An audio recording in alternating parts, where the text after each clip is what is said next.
Good morning students. Today our topic is class 7th SS subject chapter number 12। तो आज हम chapter number 12 में जो हमारा चल रहा था इसका एक्सरसाइज करा रही थी, उसके लॉन्ग क्वेश्चन आंसर हमारे जो लेफ्ट थे शॉर्ट और लॉन्ग वेरी शॉर्ट हम कर चुके थे। तो आज हम बात करेंगे निष्कर्षीय ज्वालामुखी और विलुप्त ज्वालामुखी। तो निष्क्रिय ज्वालामुखी और विलुप्त ज्वालामुखी आपका पेज नंबर 66 पर जो ज्वालामुखी के टाइप दे रखे हैं। तो फर्स्ट और निष्क्रिय और विलुप्त, सेकंड और थर्ड जो टाइप दे रखा है आपका, इन दोनों को आपको सेम एज इट इज़ लिख देना है, या आप अलग अलग तरह से डिफरेंस भी बता सकते हो। नेक्स्ट आपका होगा आगन्य और रूपांतरित चट्टानें। तो आगन्य और रूपांतरित चट्टानें जो होंगी वो होगा आपका पेज नंबर 64। ये आगन्य चट्टानें हैं और ये आपकी रूपांतरित चट्टानें। पॉइंट नंबर थर्ड, फर्स्ट और थर्ड में आपको डिफरेंस बताना होगा। तो ये डिफरेंस जो आप लिखोगे ये आप पॉइंट में लिखोगे। जैसे आगन्य जो चट्टानें हैं वो पृथ्वी के भीतर से निकले हुए पदार्थों का ठोस रूप होता है। और इसमें बताओगे कि यहाँ पे रूपांतरण का अर्थ बता दोगे, बदलना होता है। इसमें चट्टानों में रासायनिक और भौतिक दोनों में परिवर्तन होते हैं। तो ये एक एक पॉइंट हो जाएगा। इस तरह से दूसरा पॉइंट और तीसरे पॉइंट में फिर उसके एग्जाम्पल बता दोगे ये किस किस से बनता है। ये जैसे उपयोग का ये दिखा रखा है पॉइंट आपको, तो ये उपयोग में आप सारे पॉइंट ना लिखे, दो तीन एग्जाम्पल देंगे और इसकी भी लास्ट लाइन उदाहरण के लिए दिखा रखा है। तो इस तरीके से आपको तीन तीन डिफरेंस इसमें करने होंगे। नेक्स्ट क्वेश्चन होगा भौतिक वातावरण और जैव वातावरण। भौतिक वातावरण और जैव वातावरण। भौतिक में तो आप दिखाओगे जो प्रकृति से रिलेटेड होता है, और जीव में भी आप प्रकृति से रिलेटेड आप दिखा सकते हैं। जैसे कुछ जीव जंतु जो होते हैं वो नेचुरली होते हैं, यानी कि मनुष्य का उसमें कोई भी रोल नहीं होता है।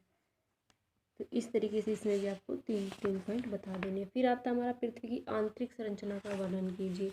पृथ्वी की जो आंतरिक संरचना है वो आपका पेज नंबर 62 पे दिखा रखा है, जो ये वाला टॉपिक पृथ्वी की आंतरिक संरचना। तो ये आपका लॉन्ग क्वेश्चन है, इसमें आप यहाँ तक लिख दोगे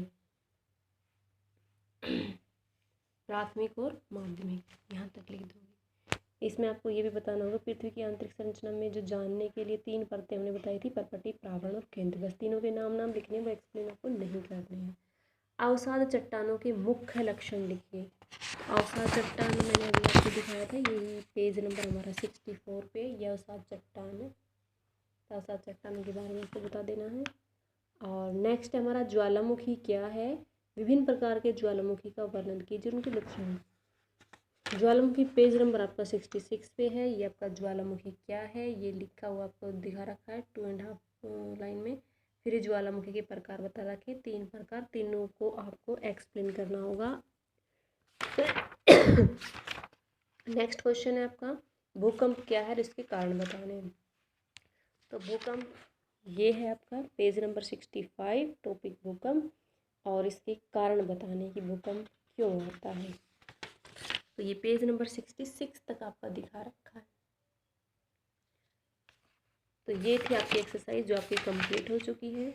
मुझे लगता है कि जो शॉर्ट क्वेश्चन आंसर है वो कंप्लीट नहीं हुए थे। जैसे तीन प्रकार के ज्वालामुखी के उनके नाम और गतिविधियाँ बताएं, तो तीन प्रकार के ज्वालामुखी के नाम बताओगे, सक्रिय ज्वालामुखी, निष्क्रिय ज्वालामुखी और विलुप्त ज्वालामुखी। वे चट्टानें बताने जिनका मुख्य निर्माण हम भवन बनाने में करते हैं।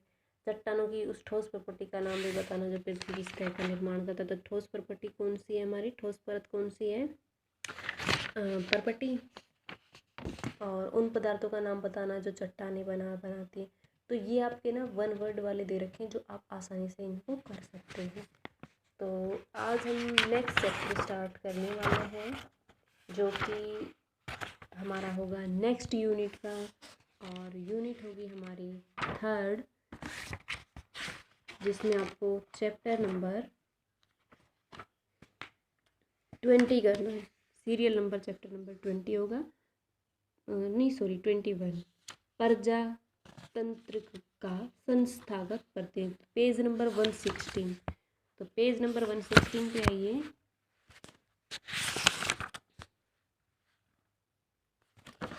प्रजातंत्र का संस्थागत प्रतिनिधित्व।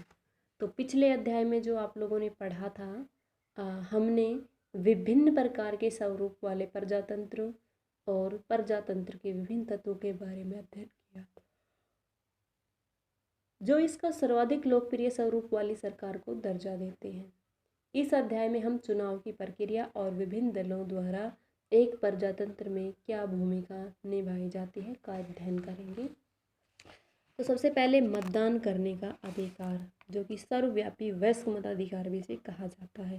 भारत एक प्रजातांत्रिक देश है। मतदान के अधिकार को देश के सभी वयस्क नागरिकों को, जिनकी आयु 18 वर्ष या इससे अधिक हो, बिना किसी जाति, धर्म या भाषा, लिंग इत्यादि के भेदभाव के प्रदान किया जाता है।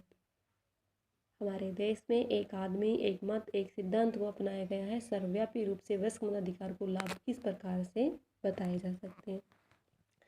पॉइंट नंबर फर्स्ट है, यह देश के सभी नागरिकों में राजनीतिक समानता का संदेश सुनिश्चित कर देती है। देश के सभी नागरिक बिना किसी भेदभाव के सरकार के निर्माण की प्रक्रिया में भाग लेते हैं। प्रत्येक व्यक्ति सरकार के निर्माण में बराबर का अधिकार अथवा मत होता है। यह वास्तव में, पॉइंट नंबर 2 है, यह वास्तव में एक सच्ची प्रजातांत्रिक सरकार का निर्माण करता है। सरकार लोगों के कल्याण के लिए कार्य करती है और वे लोगों के विश्वास को जीतना चाहती है, जिनकी जनता के निरंतर समर्थन में वह सत्ता को बनाए रखें। पॉइंट नंबर 3, यह सरकार को जनता के प्रति जवाबदेह बनाती है। यदि कोई सरकार जनता की भलाई के लिए कार्य नहीं करती है तो लोग या जनता, उसका ये अधिकार होता है कि वह अगले चुनाव में अपने मतदान का प्रयोग उसको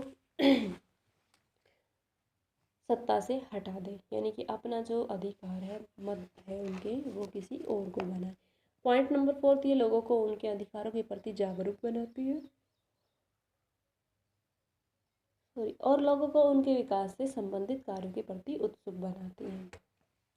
चुनाव का महत्व बताना है यहाँ पे। तो एक स्वतंत्र और निष्पक्ष चुनाव निम्न कारणों से होना अति आवश्यक है। पॉइंट नंबर फर्स्ट है, चुनाव के अंतर्गत लोगों के मत को निम्न प्रकार 2 भागों में बांटा जा सकता है, जैसे सरकार द्वारा अपनाई गई नीतियाँ एवं कार्यक्रम और दूसरे प्रकार से सरकार के निर्माण में प्रत्यक्ष रूप से हिस्सा लेते हैं। पॉइंट नंबर 2 है, अपनाई गई नीतियाँ और कार्यक्रम तथा जनप्रतिनिधि की योग्यता और उसके बारे में जनता की पसंद। दूसरा पॉइंट है कि चुनाव के माध्यम से लोग अपने विधायकों के लिए अपने जनप्रतिनिधियों का चुनाव करते हैं और इस प्रकार से सरकार के निर्माण में अप्रत्यक्ष रूप से हिस्सा लेते हैं। पॉइंट नंबर 3, यह लोगों में राजनीतिक अभिरुचि उत्पन्न करती है और उनको सरकार के निर्माण में, सरकार के कामकाज के बारे में जागृत रहने के लिए उत्सुक करती है। पॉइंट नंबर 4, चुनाव के द्वारा ही किसी सरकार की साख और उसकी वैधता सुनिश्चित होती है। पॉइंट नंबर 5, केवल एक चुनी हुई सरकार ही अपने नागरिकों की स्वतंत्रता को सुरक्षित रख सकती है और जनता की भलाई के लिए कार्य कर सकती है। यह चुनाव आयोग का कार्य है कि वह विभिन्न विधायी निकायों के होने वाले चुनावों को स्वतंत्र व निष्पक्ष रूप से करवाए। भारत में चुनाव आयोग की अध्यक्षता मुख्य चुनाव आयुक्त द्वारा की जाती है। उसका अन्य चुनाव आयुक्तों द्वारा अपने कार्यों में सहायता प्रदान की जाती है। चुनाव आयोग पर ही यह दायित्व आता है कि वह देश में स्वतंत्र और निष्पक्ष चुनाव का आयोजन करवाएं। चुनाव आयोग एक स्वतंत्र इकाई होती है जिसको सदस्य राष्ट्रपति द्वारा 5 साल के लिए ही नियुक्त किया जाता है।